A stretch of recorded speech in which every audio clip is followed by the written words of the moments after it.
Здравейте хора, отново сте в моя канал Данко и днес Емката ще има част 3, вече с шоколади. Миналите части бяха солени неща, някакви бомбони. Този път вече съм с Емката, не с Стефан, който не знам къде е между другото.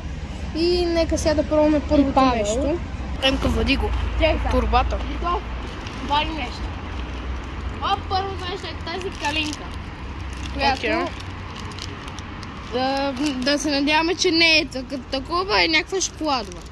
Така, айде хора, отваряме.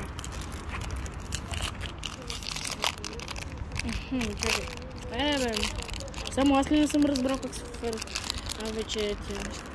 И тя изглежда така. Само искам първо да рейтнем бисквитката, тя е доста бейсик. Само това ще кажа, но иначе много хубаво. Иначе готина изглежда. Не готина. Сега ще пробваме и после ще дадем и на Данко да пробваме и ще яздем. Така.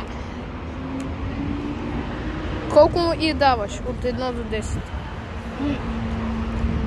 Значи, бих ви дал 8, защото е много вкусна, но не е най-вкусното, което съм пробвала. Добре, дай малко.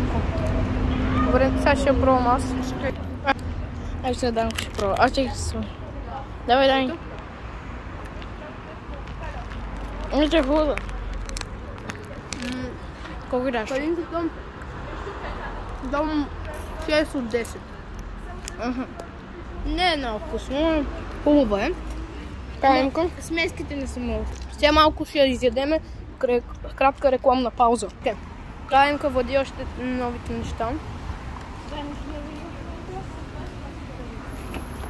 Само какво сме купили, не знам.